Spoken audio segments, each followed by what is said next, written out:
everyone.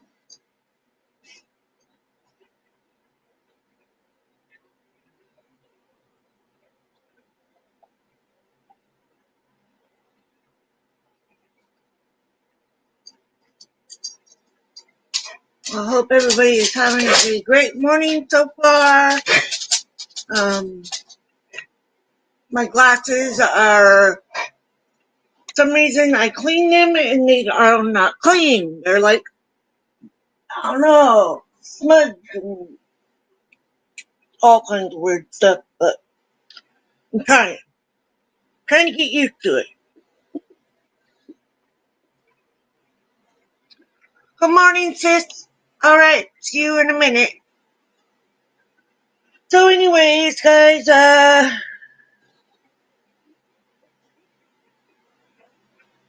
yes, Lily will be 47 before me. Thank goodness. Yeah. Um, anyway, today is March 25th, AA Day. Hope everyone is having a beautiful day. The sun is out. It's going to be a nice day today. It's a great day because I'm sober and here doing an AA meeting. So I have my water, I have a little bit of coffee, and of course I have my ice. You're back. Okay. I'm trying to keep my glasses on because I need to get used to them. I had to have them put the, what's it called, the bifocal in the bottom so that way I could figure out where to put my eyes for each part. Because the other ones I had, the first lenses I got for my new prescription, it was all just blurry. So, anyways, enough yapping. My name is Sandra, and I'm an alcoholic. Um, if you're new here, welcome. Please feel free to chat if you would like to. If not, just hit that like button and subscribe so you know when I'm doing the next live stream. So, anyway. Say the Serenity Prayer and get into the meeting. God, grant me the serenity to accept the things I cannot change, the courage to change the things I can, and the wisdom to know the difference. I always put in the description what book we're reading and what page and the storyline, and please do not pass judgment in the chat. This is a judgment-free, harassment-free zone for my meetings. I do them to help others who are still suffering or needed a meeting that can't get out and go to one. So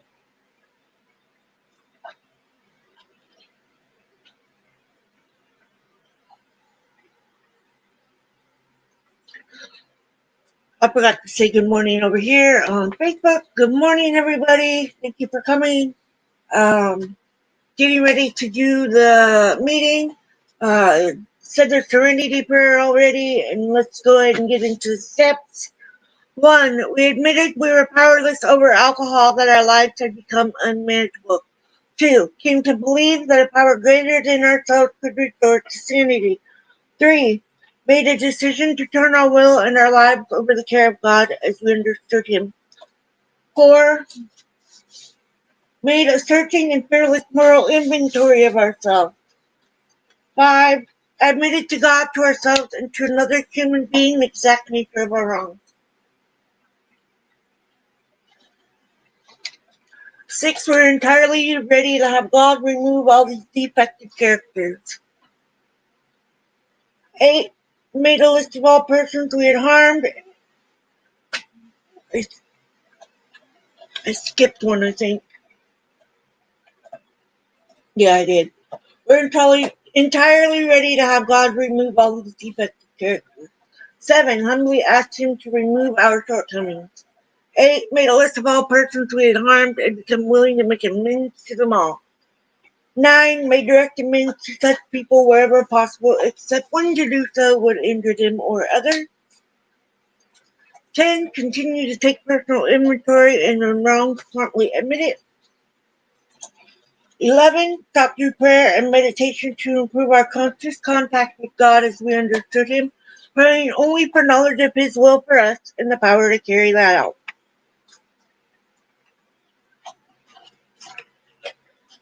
12. Having had a spiritual awakening as a result of these steps, we tried to carry this message to alcoholics and to practice these principles in all our affairs. So we are in the big book. I call it the big book because it's the big book that we read. Um, mine is the fourth edition, and we are on Twice Gifted on page 470. Diagnosed with cirrhosis, the sick alcoholic got sobriety plus a life-saving liver transplant. Today is Sunday, my favorite day of the week.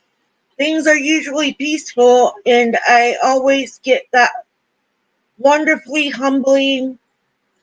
It's amazing to be alive feeling. I am happy to say that very few days go by without that feeling.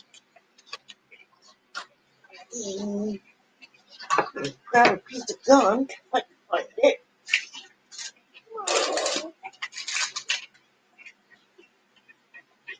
Where did it go? Where did it go? Oh well. Yes, I'm not gonna find it. Sunday used to be pretty wild in the old days. That is what I call my drinking days, the old days. It was the last day of the weekend, finishing up a few days of partying with my friends. Stop eating that now! No. Uh, Sorry, I'm trying to eat his toy like normal.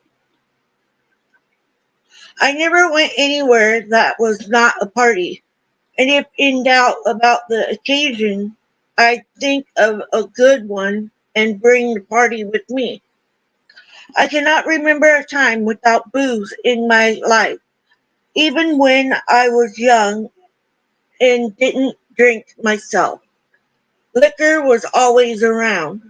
I do remember a time at the beginning of my drinking, thinking to myself that I was not and would never become an alcoholic. Knowing in a very personal way exactly how an alcoholic lived. I was a teenager then, and I figured I was just having fun and could control everything about my drinking. By the time I actually reached legal drinking age, I had definitely gone beyond weekend party drinking, and Sunday once again became the first day of the week, soon to become a week of daily drinking. During my young adulthood, drinking was the way I related to others. I did not know anyone who did not drink, and all of my interests, friendships, and more intimate relationships revolved completely around drinking. Over the years, by all appearances, I grew up and got a life, but it was only a facade. I never did mature other than in the physical way. I appeared normal on the outside. I knew I drank and so did everyone else. But I behaved pretty well and only by chance managed to stay out of harm's way except for a few occasions. Looking back now, the picture of my life before I got sober looks like a long series of unfinished matters. Through the years, I had quit on everything that ever mattered: college, going for promotions, relationships, and at least the relationships that demanded any work. I really need to go. There it is. Oh, found it.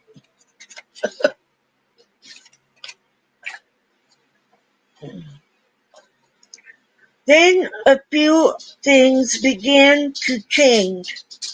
Some years before I finally gave up drinking, my body started to give me signals that continuing on this course might not be as carefree as it had seemed up to that point.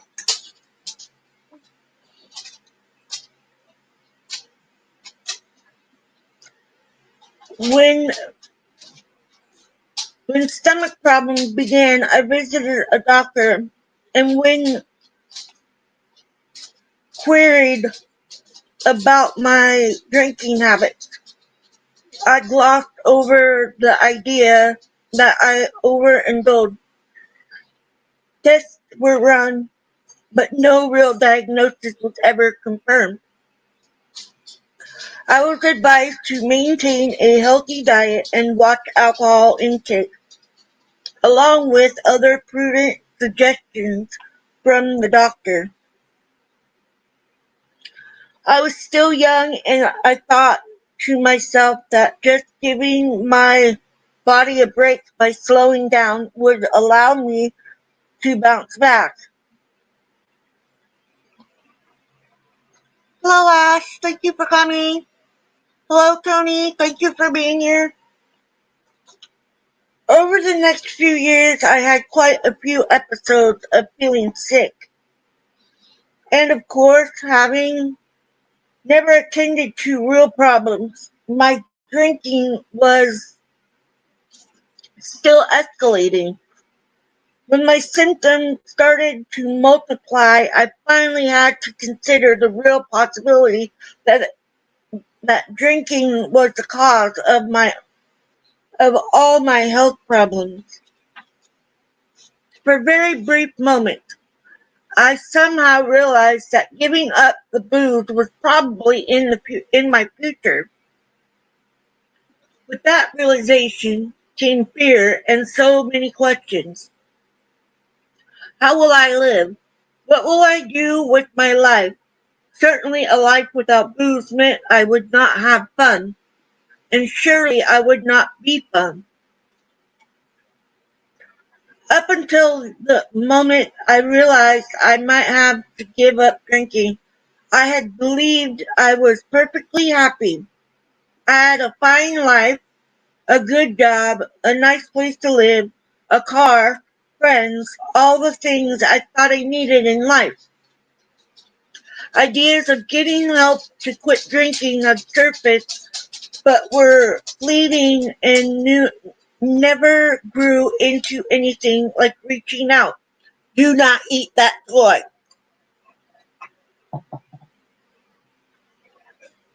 My health had finally taken a serious turn for the worse. Don't eat it.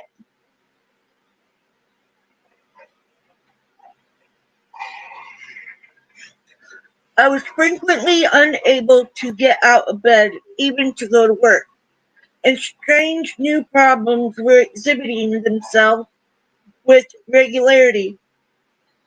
I resolved to divorce myself from the bottle, but trying to stop alone was disastrous. During the dry periods, I was very weak and sick. Then at times I would drink, and it was out of control. I would isolate and binge. Those last drunks ended in episodes of uncontrollable shaking, dry heaves, and even hallucinations. All the end I was scared At the end, I was scared and suffering, and I felt as though I were absolutely alone in the world. A series of circumstances brought me to a new doctor. I had to see a doctor because once again I had become fearfully ill and I was unable to work. My stomach was distended and my ankles were swollen nearly twice their normal size due to fluid retention. The whites of my eyes had yellowed from jaundice. I had spidery, broken veins all over my body. My skin itched all over and took on the eerie greenish-gray appearance. My blood had apparently thinned because the lightest touch would cause a terrible bruise, and even a small scratch would bleed for a very long time. Dark marks appeared on my face and arms. My hair began to fall out, and because I had no appetite at all, I was very weak and extremely fatigued. The new physician took one look at my appearance and said my blood test results and asked if I drank. I said that I used to, but had abstained for quite a while. This was a blatant lie. In reality, the only person who was being fooled was me. My new doctor explained that I had a disease called cirrhosis. I don't know how to say that. Of the liver. How far it had progressed was hard to tell, but by the symptoms I was having and the results of my tests, the disease seemed fairly advanced. The picture he painted was very bleak. As the disease worsened, I would become sicker and weaker, and finally there would be a slow and painful progression, usually ending in a fatal episode of bleeding into the stomach or lapsing into a coma and death. With that, he referred me to a special clinic, not an ordinary group of doctors, but a liver transplant clinic. The initial interview with this group of doctors made it clear that if I wanted to live, I was going to have to prove that alcohol was no longer going to be part of my life. I was 37 years old at the time, a relatively young woman for what was happening to my body. I was suddenly very afraid of dying and I was desperate. I had attended AA meetings prior to that time, but the words of the doctors had somehow finally begun to clear the way. At the meeting that first night, more of what the people in AA were saying started to pass through my ears and into my head and finally into my heart. The members of Alcoholics Anonymous offered me a gift of life. I found myself willing, and after some weeks of just showing up, I began to believe that this program could work for me. The next 6 months were spent in AA meetings every single day, at least one, sometimes two or three. I found a wonderful patient sponsor who helped me to work the steps and practice the principles. During the 6 months of evaluation by the clinic, I was given a blood test at least weekly, sometimes randomly, to validate that I was not drinking. I had weekly meetings with a psychiatrist on the transplant or whatever it is. My family members attended some of those meetings, and the doctors also had contact with my sponsor, another moderate was that I enter some type of psychotherapy with a professional, either group or individual sessions. This too was not something I would have chosen for myself, but it has turned out to be a very positive force in my life. At the time of the evaluation, there had to be evidence that I was doing everything possible to assure my continued sobriety. After a 6-month period, I was officially listed as a candidate for a liver transplant. By the time my name was placed on the transplant waiting list, I had become very sick. My liver had progressively continued to shut down, and the official wait had really just begun. I had no way of knowing how long it would be before a suitable organ would become available or how long it would be before I rose to the top of the list.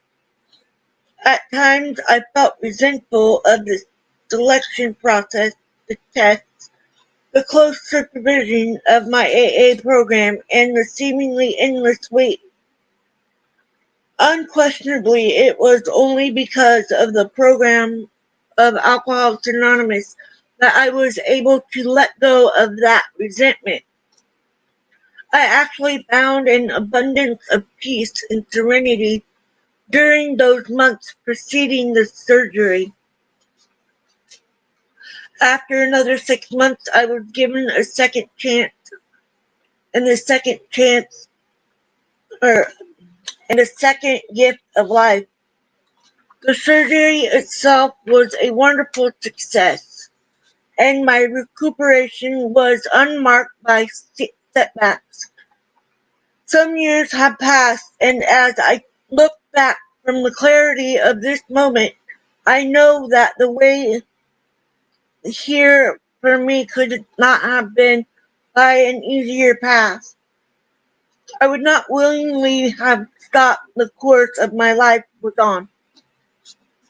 I needed harsh reality to see the damage that alcohol abuse causes. In so many ways, I needed to be forced into acceptance and humility. My physical being has certainly undergone a transformation, but the major transformation has been spiritual.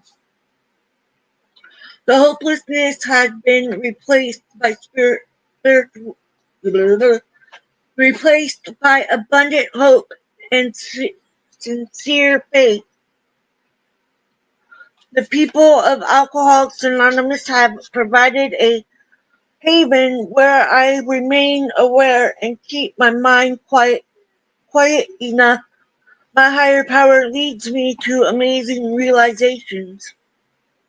I find joy in my daily life, in being of service, in simply being. I have found rooms full of wonderful people, and for me, each and every one of the big book's promises have come true. The things that I have learned from my own experience, from the big book, and from my friends in AA. Patience, acceptance, honesty, humility, and true faith in a higher, greater power than myself are the tools I use today in my life, this precious life. Today my life is filled with miracles, big and small, not one of which would ever have come past had I not found the door to Alcoholics Anonymous.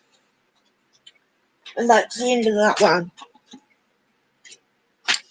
So I highlighted, of course, as y'all know I do. Check my chat real quick. Let's see. I'm glad everybody is having a good day. So I highlighted, I would isolate and binge those last drunks ended in episodes of uncontrollable shaking dry heave, even hallucinations. At the end, I was scared and suffering, and I felt as though I were absolutely alone in the world. That was me. I isolated myself. I wouldn't talk to anybody, even on the phone. I stopped calling people. Uh, I stopped caring about it. And I had the uncontrollable shakes. I had the withdrawals more than once. I went through it twice. And it's not fun at all. It's really scary when you're having those issues when you're trying to be sober. And um, I don't have shakes anymore unless if it's from my meds, because I do take meds that can make me shaky, but I'm not. I mean, I don't shake like I used to at all, nowhere near it. And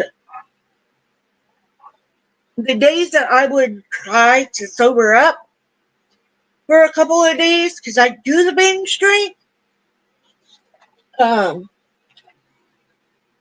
I was suffering really bad trying to stay away from having alcohol per day, and it was the worst thing in the world. I felt like my whole world was upside down, because I didn't have a drink.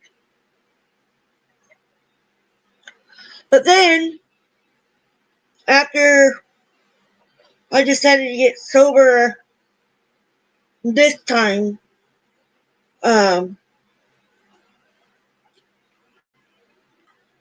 I decided, because a friend asked me to go to an AA meeting with him, or meet him there anyways. I decided that I would go ahead and give it a try, and that's all it took, because I was hearing other people's stories about their sobriety and how much AA helped them, and the steps and stuff that um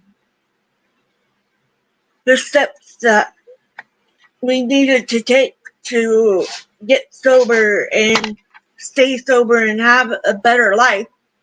My oldest son brought me some papers when he was a teenager from school about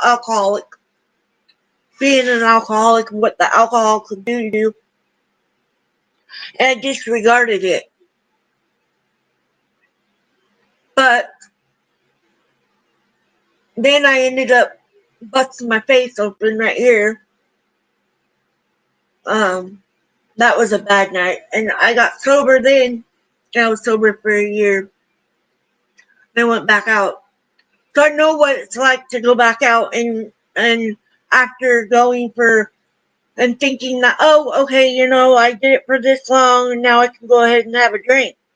That's not how it works. I can guarantee you that's not how it works, because you're not going to have just one. I didn't. I went completely full board right back out there right after I had one drink. As soon as I put that bottle to my lips, it was toast. And then my friend asked me to come to AA. And I have found AA very, very helpful. Um, I have a sponsor. She's been my sponsor since I started AA over 10 years ago, or right at 10 years ago, because I was sober for a few months before I went to AA. And I was 8 or 9 years sober before I decided to get my 24-hour coin. It was just, I put it off. But I didn't want to go back to that 24 hours. I was worried about it. But sobriety is the best thing that happened to me. Finding AA has been the best thing that I have found for me to be sober, to stay sober, and understand the steps and the traditions and all of it that we need to be taking to maintain our daily sobriety. Because after all, we only have 24 hours, and it's one day at a time. We can't. You can plan stuff for far out, and then it's not. It may not happen. And when those things happen, we just have to laugh it off and go about some other business, make different plans. And um, if you know that you're going to be somewhere that there's going to be drinking, just have your exit plan made before you go. For me, I don't go unless if I have my ways to get home. And I had a friend in my AA tell that he always told us that always have your exit plan. And so I have always had my exit plan. Unfortunately, that friend went back out during the real sick time of the United States and the world. But his wife had passed, and so he went back out. But I don't know if he's come back to AA or not. But yeah. So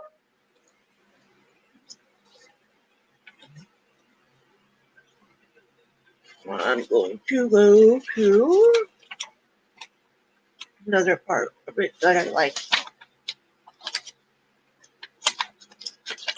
My fingers don't want to work to separate the paper.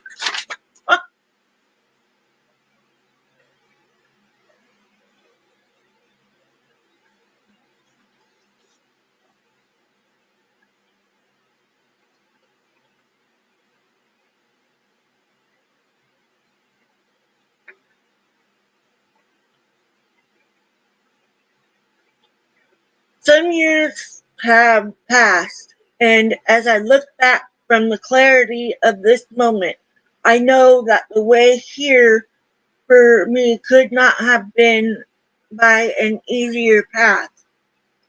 I would not willingly have stopped the course of life was on. I needed harsh reality to see the damage that alcohol abuse causes in so many ways. I needed to be forced into acceptance and humility. Yeah. Um, Sometimes that's what it takes is the harsh reality of some people's bottom is not what they're never the same bottom. So mine was I got tired of wasting my money on liquor, and it was taking more and more to get me drunk. Because I didn't want to feel anything. I just wanted to be alone and, drink myself into oblivion. And that's just being honest. Because that's what I did. I wanted to drink nonstop. And it was crazy. It was so crazy. Trying to find the money, the change, the borrowing, and all of that just for beer. Because when I finally stopped, no, I can't say that. I did buy whiskey after that. But when I finally had enough of being the alcoholic me, I stopped drinking. I put it away, and I didn't buy any. And I was like, that's it. I'm not going back to drinking because I've done that once. And it didn't take but one sip of that first drink. And so I knew what it was going to do.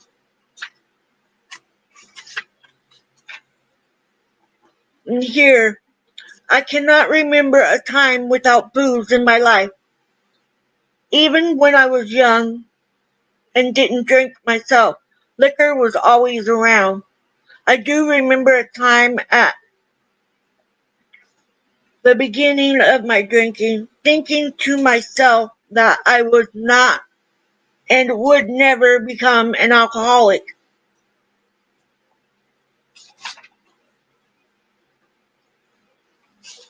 I did that too. I really did. I went my whole life. I would drink here and there with my friends when I was a teenager. I loved it. Absolutely loved it.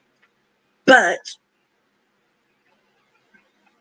I knew that I could become an alcoholic. And so I always told myself, do not become that alcoholic. I hit my 30s and it slapped me right in the forehead. Like, here, now say you're not going to be the alcoholic. That's what I became. The exact thing I didn't want to become.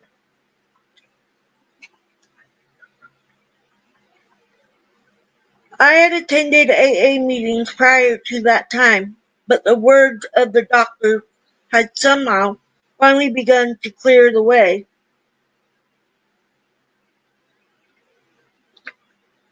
At the meeting that first night, more of what the people in AA were saying started to pass through my ears and into my head, and finally into my heart. The members of Alcoholics Anonymous offered me a gift of life. I found myself willing, and after some weeks of just showing up, I began to believe that this program could work for me.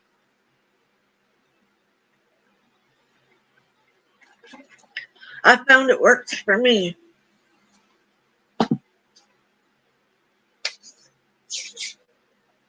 The reason I do these meetings on social media is because not everybody knows about AA.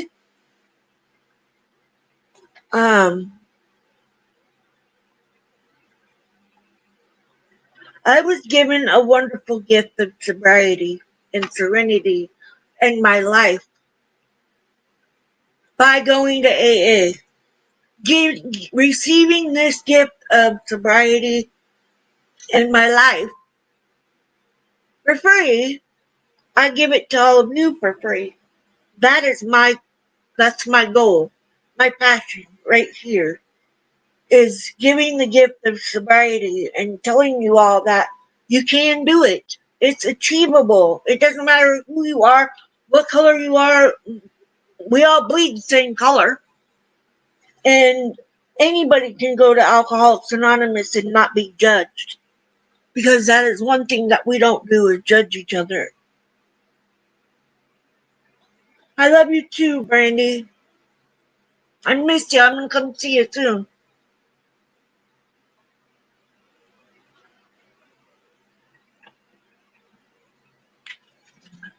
I think so. I think that was Bob. Yeah. Um,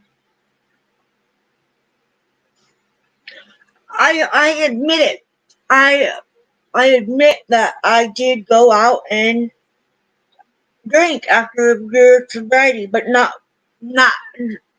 This was all before I found AA. Now I had been to an AA meeting when I was a little girl.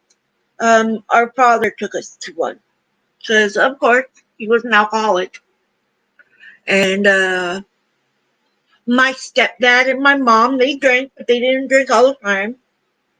Um, our father drank all the time. He was a heavy drinker. He died a drinker, so um, but the reason in my heart and my mind of doing these meetings is because I do have friends and family that can't make it to a meeting, that are stuck at home and have no way to get out or no way to go anywhere. They might be written to bed rest or whatever, or in a hospital, and just need somebody to say, you can get sober. It's achievable.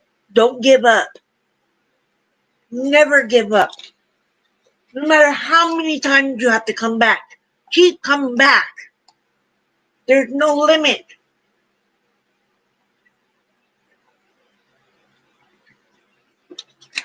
There's absolutely no limit on how many times you can come to a meeting or go to a meeting, wherever you go to a meeting. You can even go to NA for a meeting and get the same thing from that you're getting from AA, because they're pretty much the same.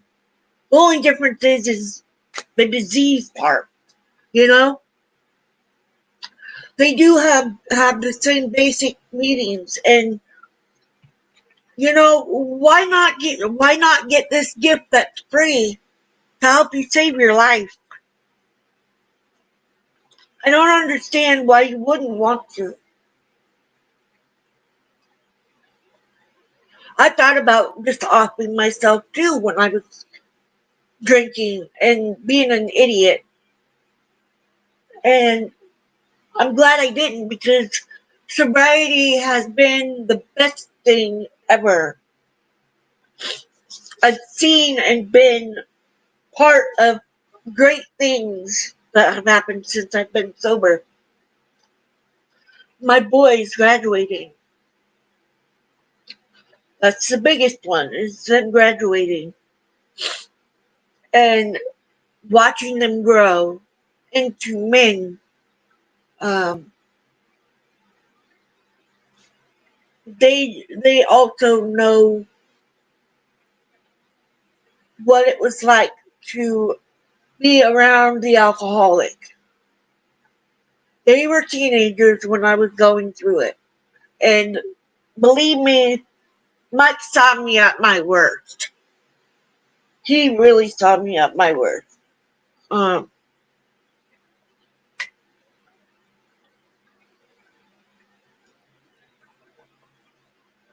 if I could take all of my alcoholic time, if I could take it and throw it away and never have done it, believe me, that would have been my route. But that's not the path that I was given. I was given this one to pass the gift to you guys and ladies, sorry, not just guys. And I'm more than happy to do that. It's my passion. It's the biggest part of my life. My sobriety comes first. And like I always say, you have to want to get sober for you, not for anybody else. For you. You can only do you. You can't make somebody else do something that they don't want to. And if you're struggling with alcohol or amphetamines, whatever it is, just know you're not alone and call somebody. Talk to someone. Even a stranger can help. So with that, I'm going to read the daily reflection and get on with the day. I'll wet my eyes again. I don't cry all the time, guys. Just so you know.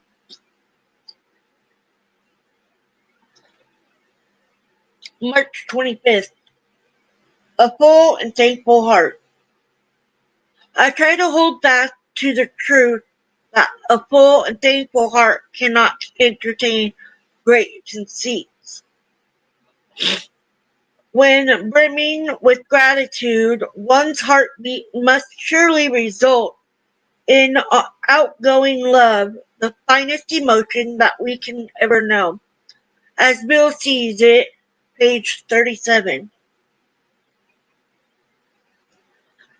I believe that we in Alcoholics Anonymous are fortunate in that we are constantly reminded that we need to be grateful and of how important gratitude is to our sobriety. I am truly grateful for the sobriety God has given me through the AA program, and am glad I can give back what was given to me freely. How weird is that? I just talked about that. I'm grateful not only for sobriety, but for the quality of life my sobriety has brought. God has been graciously enough to give me sober days and a life blessed with peace and contentment,